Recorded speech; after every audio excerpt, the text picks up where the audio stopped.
Mahmood, thanks for reaching out. The last time I saw him in person was at a mutual friend's wedding where we sat together at the same table along with other mutual friends. Someone passed my cell phone number to him after the event. He then texted me about a job possibility. I don't believe I replied, and I subsequently blocked his number. I can imagine, Aaron. Yeah. Personally, his actions over the last 5 to 6 years have disgusted me as someone who is a human being. I do watch the program. The employees of what you claim to be talking to and going back to watch this little piggy. They watch content that clowns on you, dog. You're never going back to radio. All right. We get into the main event. So I saw this article and I'm like, all right, this is the first local outrage I've seen about Steel Toe. It's interesting to me because we see St. Cloud through Aaron. There's not many other windows that we have into that town. And it's an appropriate name because it's cloudy. When you look at it through Aaron's lens, it is a cloudy lens. Or like that's where his head is. It's in the clouds. Right. So sorry. So I wanted to reach out to this guy and I'm like, I reached out to Paul. I didn't know he was the host of a radio show or anything like that. People don't remember, Paul's the guy who wrote the article that Aaron went to high school with. Paul Shea. Mm-hmm. Graduated high school with Paul Shea. So I reached out to him and I'm like, hey, I do a show along with a few other guys. It gets over 1,000 viewers like every week. We talk Someone's doing well. Right. We talk about Aaron Imholte, and we're going to be discussing your article. Would you like to appear on the show with us? That was all I said. Mm-hmm. So I didn't know if you knew about us. I didn't know about anything. And I get. Did you put a hole in email or what? Sorry? Did you put a hole in a water balloon or what? Because it came rushing. Anyway, Right. Okay, so here is email number 1 I received.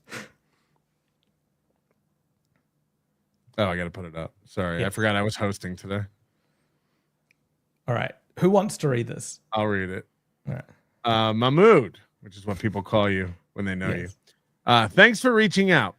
Aaron and I didn't overlap at Brown, but we are both graduates of Brown College, formerly Brown Institute, was the school that people went to when they wanted to get into the broadcast industry in the upper Midwest. Aaron and I did attend high school together and both graduated Irondale High School in 2005. Go Cougars. I don't know. I subsequently now happen to work in the same market where he lives. I am not socially or personally engaged with Aaron. The last time I saw him in person was at a mutual friend's wedding and subsequent reception where we sat together at the same table along with other mutual friends. We did not speak at this function outside of a quick hello. He spent most of the reception dinner talking about how he writes everything off on his taxes or something like that to others at the table. Just to be clear, Paul wanted us to, he doesn't remember exact conversations about this when pressed. But that's what he remembers, and it aligns with a lot of the stuff Nick was telling us. If the IRS is watching, this is a nothing burger.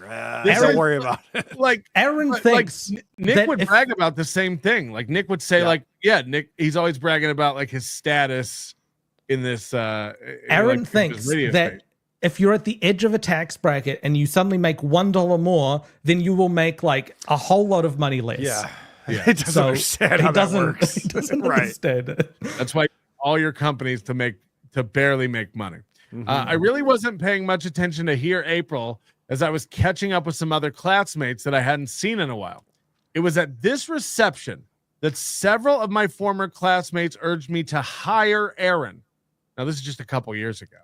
Someone passed my cell phone number to him after the event as my wife and I left shortly after the dance began. He then texted me about a job possibility. I don't believe I replied, and I subsequently blocked his number. I can imagine Aaron. Now, Aaron's over there going like, this is a positive article. Yep. He wants to work together. We should work. Just to put the date on this through like the conversations I had with Paul later, this was early September 2023. So This is the one where he said, by Labor Day, I expect some good news about our return to the radio. I'm doing the goal in a year. Put a bullet in my brain. I'm talking to lots of guys about getting back on the radio. How interesting is this, though? Here's a guy who could actually help Aaron out. He's the content director for all these stations in his local market. And Aaron doesn't think to network with him while they're sitting at the same table at a wedding. No, he's too busy bragging about his tax loopholes. Tax write-offs. What fucking idiots. This is the best fucking part. Now we know Paul Shea is the director of content or whatever at creative creative director at Town Square Media, 6 stations. Many people in my building currently also worked here when Aaron was on the air at WHMH, and he made their lives really difficult. Just like in other instances in the past, he actively sought out his audience to call and harass the on-air talent here, as well as encourage them to be to post obscene pictures and comments on our station's social media pages. So he was trying to do the past Jocktober thing. Right. And so he was actively fucking with his competition, who he's now trying to get hired. He has pissed off so many people in local radio. I mean, guys, still running around pounding his chest saying everybody wants to tow. Right. And we glossed over this, but here's a guy who knows Aaron. He's in the radio business. He knows Aaron from his radio show. He went to high school with him. And Aaron follows up with a text and he blocks him. What does that tell you right there? Like, I never block anyone on my phone. And the fact that he's just like, some guy's like, hey man, so it's good to see you at the wedding. Hey, I would love to talk to you about job opportunities. Like, no, fuck this. Block.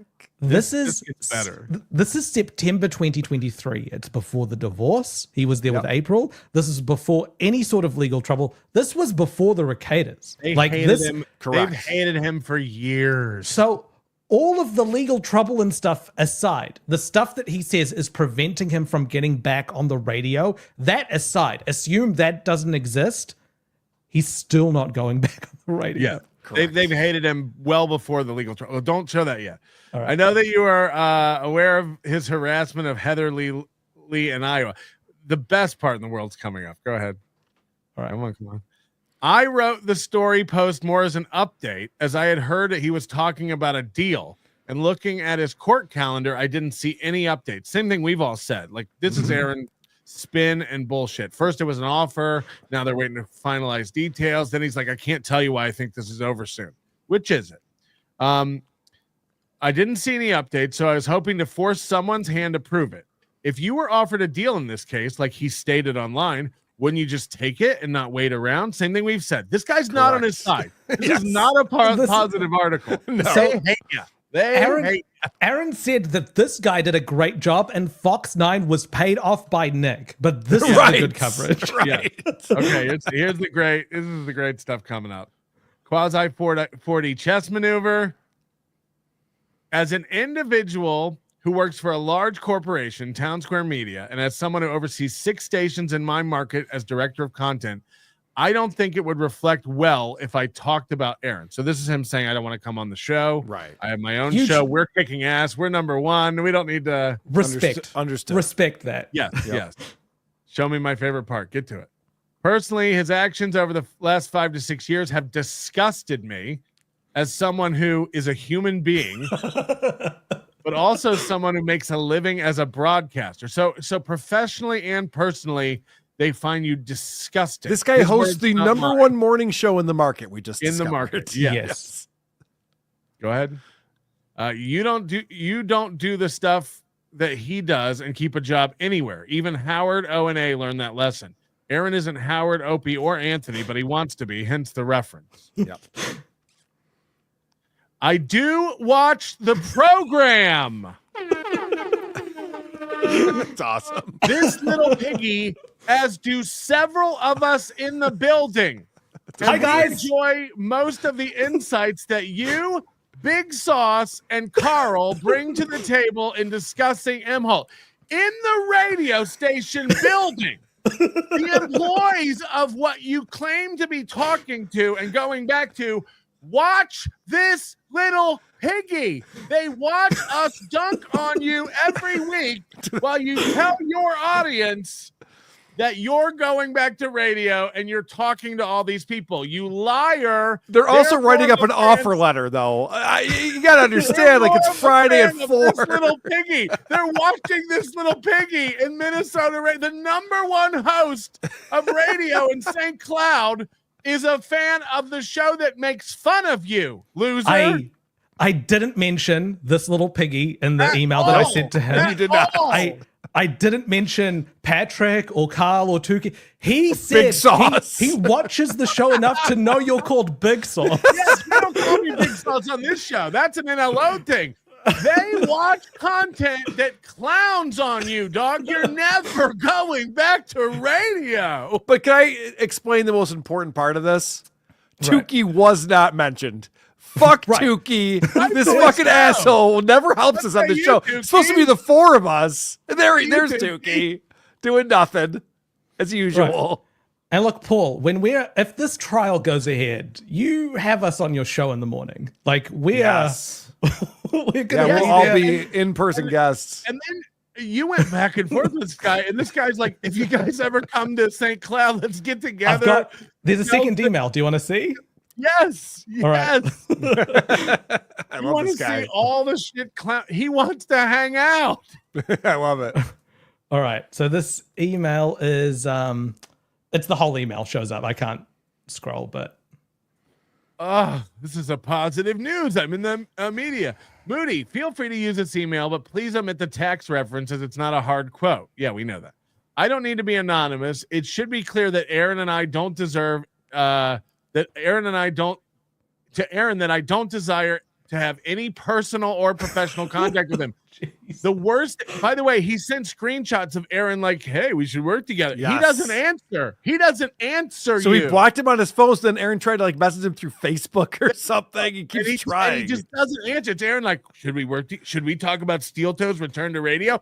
Ghosted. Nothing. They want, and this was 2023. This was before any legal troubles or divorce or any of that stuff. They don't want anything to do with you. The worst thing that can happen is that he talks about me on his show. Personally, I don't waste my on-air time in the morning talking about him or the case or attention he seeks, a form of legitimacy. If you want a local comparison as to how some people in our area view Aaron, Google St. Cloud Superman. Many people that I've spoken to privately liken Aaron to Superman, just out for attention at any cost. If you do get up here, blank is my cell phone number. I also have WhatsApp. If you were open to it when you come in May, I'd be happy on the offer to take you out to a meal and learning more about New Zealand. Not the Clearwater Travel Plaza or pasta buckets, but they are pretty good. he knows so much. I love He it. knows it all. I love Again, it. this is like NLO stuff. This isn't even like this. This actually proves Aaron's point that he said no one is a Patrick Melton fan. They're all just watching Patrick because they hate me. And it's like, well, yeah, this is actually evidence that's true.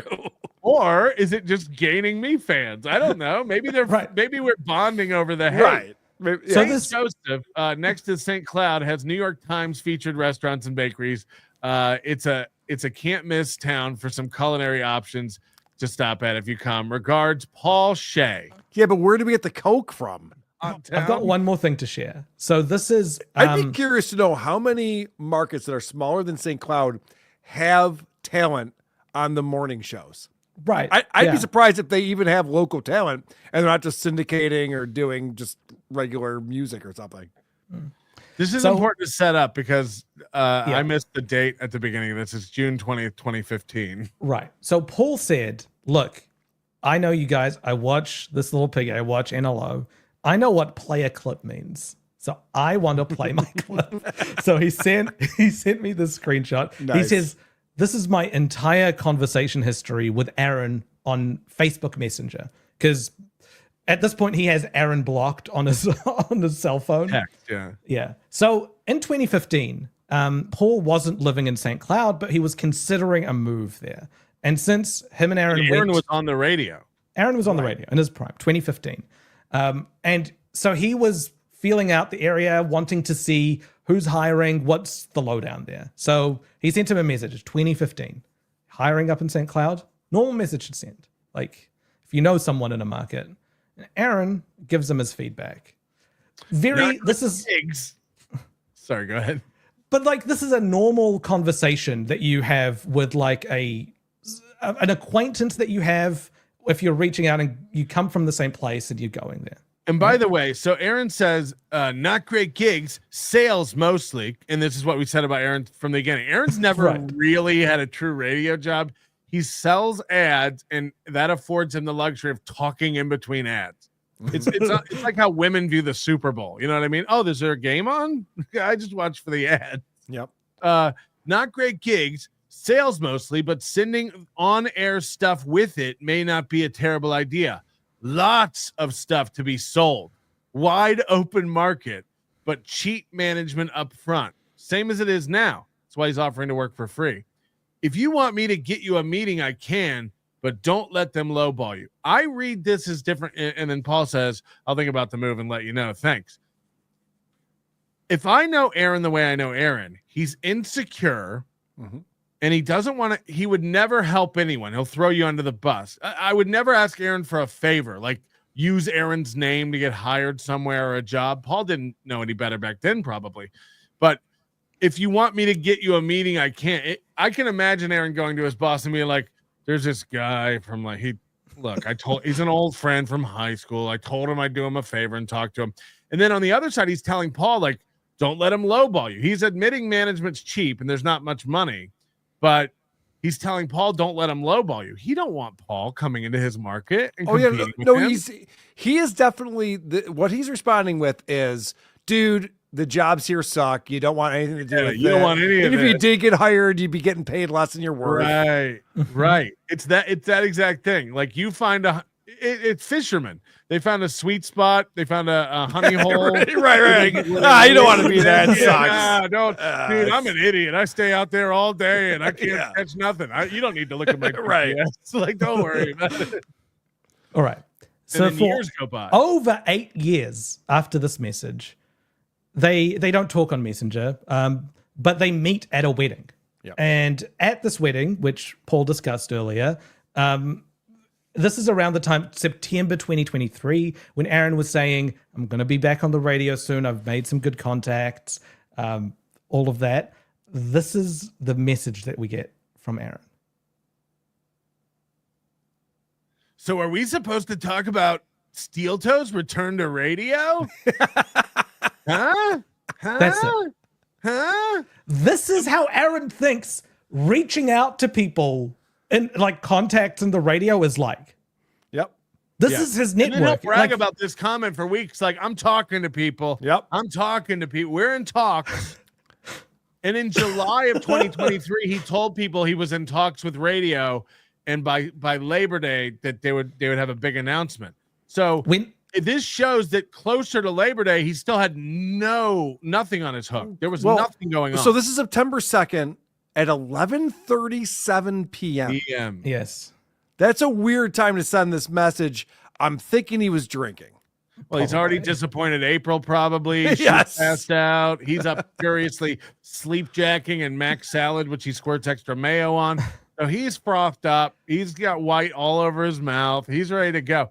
But going back, someone in the chat had a perfect analogy about the, like, you don't want to move here, anything like that. It's like, there's nothing to rent in Tuscany from Seinfeld. That's exactly what that is. It's like, don't even look. There's no places in Tuscany. You can't get it. You can't find a spot. But when he's telling his audience, I'm talking to people in the biz, this is what it is. Yep. Like it's not what we think of when we say I'm in talks with someone. Yeah, you think like an actual meeting, a back and forth, a conversation. I can attest the correspondences I've seen, and it's none of your business how. The message to send here, if we're going to do a retrospective learning lessons for Aaron, the message to send here, hey, Paul, was great to see you at the wedding. We haven't caught up in a long time. Do you want to catch up for lunch sometime next week? Right. Would love to meet you and see what we've been up to over the last few years. And then there you feel it out and you see whether or not he's open to talking about this.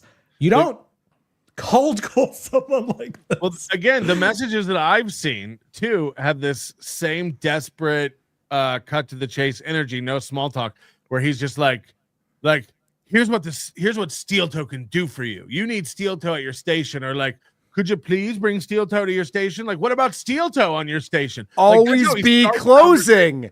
Right. Patrick, what don't you understand about this? He Yeah. gets right to the close. Like, all right, so when can Steel Toe start on your station? You're like, I'm the receptionist. I don't know. I can't help you with that. New request. Whenever you go onto Steel Toe Morning Show and you're watching that, copy and paste this message. So are we supposed to talk about Steel Toe's return to radio? Just put that in the chat. Did we just come up with the best idea for a show ever, Paul? 99 cents. So we're supposed to talk about Steel Toe's return to radio. Okay, just need 340 more of those.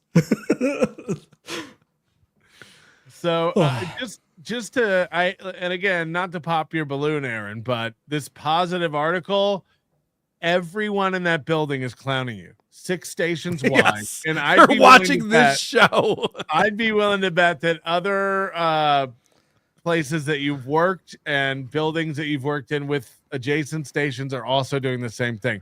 Because again, this is a small community.